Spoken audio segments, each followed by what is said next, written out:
Do you want to be able to render skin like this? Well, in this video we are gonna talk about how to render skin. There's a lot of ways to render skin, but I'm gonna talk about how I do it personally. I'm gonna break each steps down for you, and then I'm gonna demonstrate it so you know that it works. Step 1. Choose your base color. I highly recommend you choose your color around this warm area because most shade of skin color falls in this category. Now, I'm not saying that this is a hard rule. This step is very situational. If you want your base color to be blue, then so be it. It's your art, you can do whatever you want. Step 2. Identify where the shadows are. There are two methods I know when adding shadows. First method is darken the base color. First, I'm gonna eyedrop the base color. Then, I adjust the color picker down to the darker value.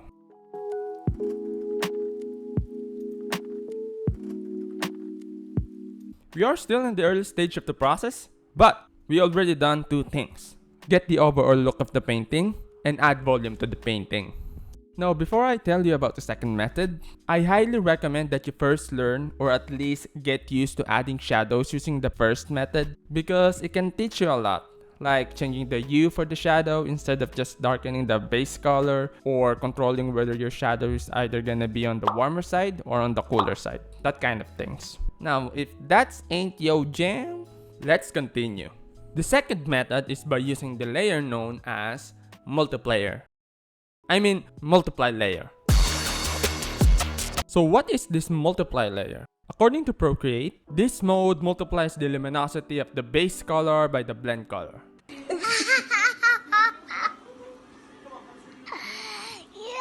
That's confusing. But basically what it does is it darkens every color of your base color like this. Now here's the good thing about using multiply layer. You can add shadows to hair, face, or other places with just one color.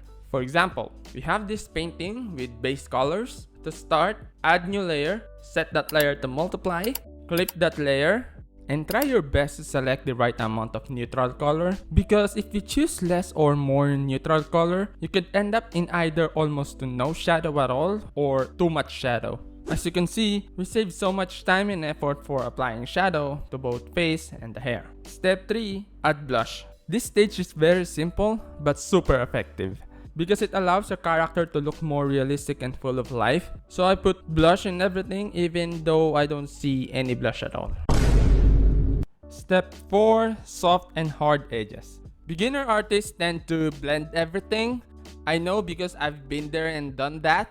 Disgusting shit. But please guys, do not be afraid to use hard edges. Last but not least, highlights and lighter colors. I put highlights and lighter colors on the skin to add more dramatic effect and make the painting pop even more. But do not overdo it. We don't want our painting to look like this.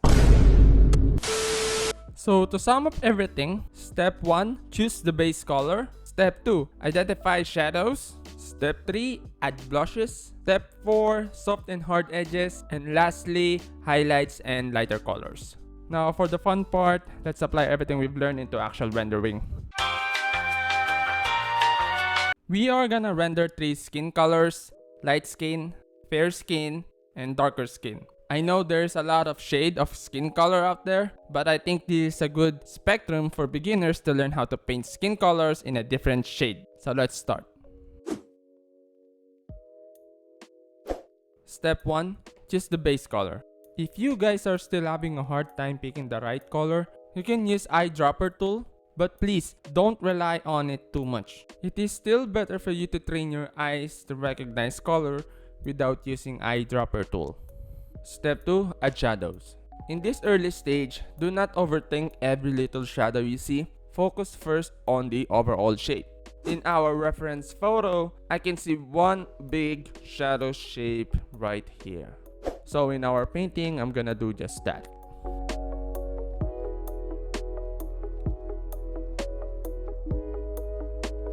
You can see we were able to get a sense of the painting in just 2 steps. Remember guys that always see in shape and work on the bigger picture down to the smaller details. In that way, you won't get overwhelmed by the details you see in your reference photo.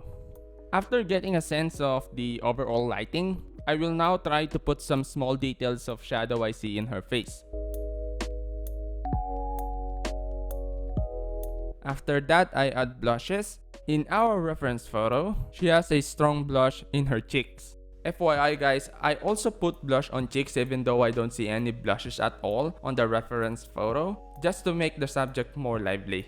Step 4. Soft and hard edges. In our reference photo, I see soft edges in these parts. Now I'm gonna use the blend tool and blend those areas.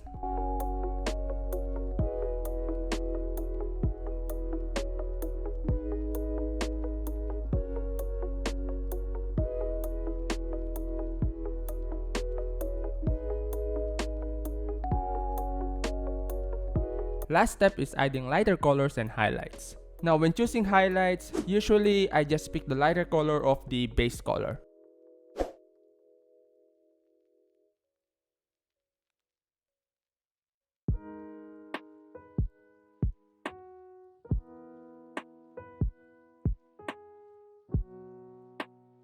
What I'm doing here right now is just a stylistic choice. I just do this to make the painting more interesting.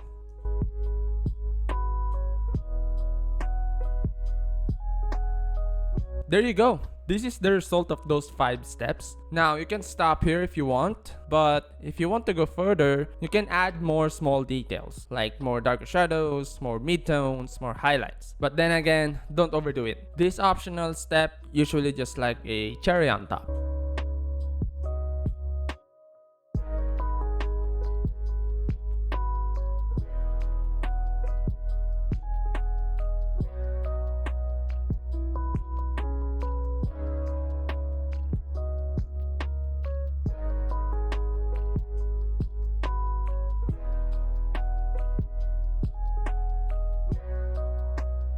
We are done! You can see that in 5 steps, we were able to render a semi-realistic skin. Hey guys, before we continue, I just wanna say, if you enjoy and learn something new, please like and subscribe. It will help support the channel. Now let's move on to the second example and apply the same 5 steps we just did. Step 1, again, choose our base color. Step 2. Add shadows. In our photo reference, it seems like there is no shadow at all, and the light source seems all over the place. But if you look closer, we can see the subtle shape of shadow here. So we can assume that the light source is somewhere around here. And based on that assumption, we can add the shadow on the right plane of the face.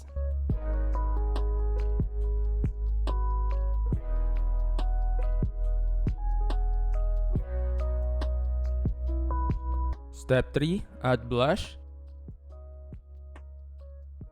Step 4. Soft and hard edges.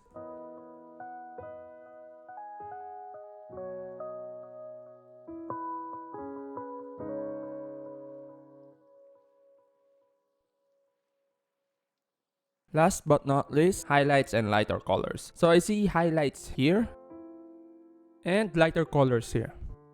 So I'm just gonna add that as well to our painting.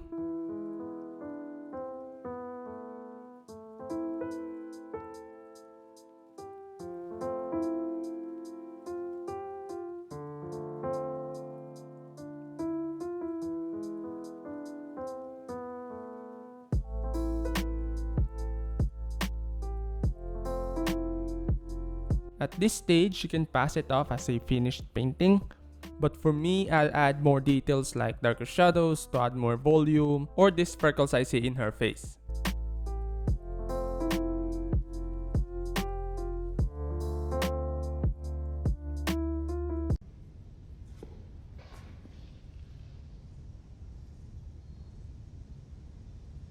Wow. There you go. You can see that the same process we use to render lighter skin also works on different skin tones. Down to our last example, we are gonna do the same thing as we did before. As usual, choose our base color. Next, add shadows. In our photo reference, the light is facing directly at her face. Therefore, the shadows will primarily be on the sides of her face.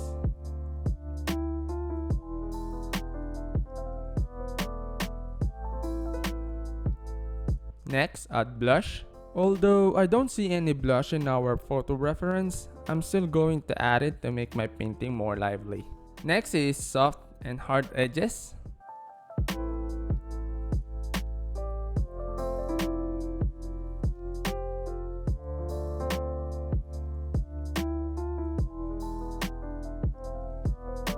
Highlights and lighter colors. If you've noticed, the highlights become more prominent as the skin color gets darker. However, be careful. I highly recommend not using colors that are nearly white for highlights on darker skin, as too much can be overwhelming.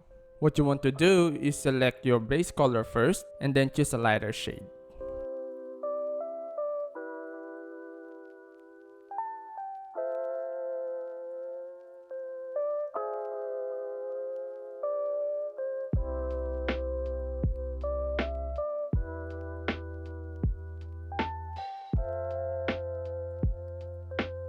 It's up to you whether you want to add more detail or not, but I'm going to add more.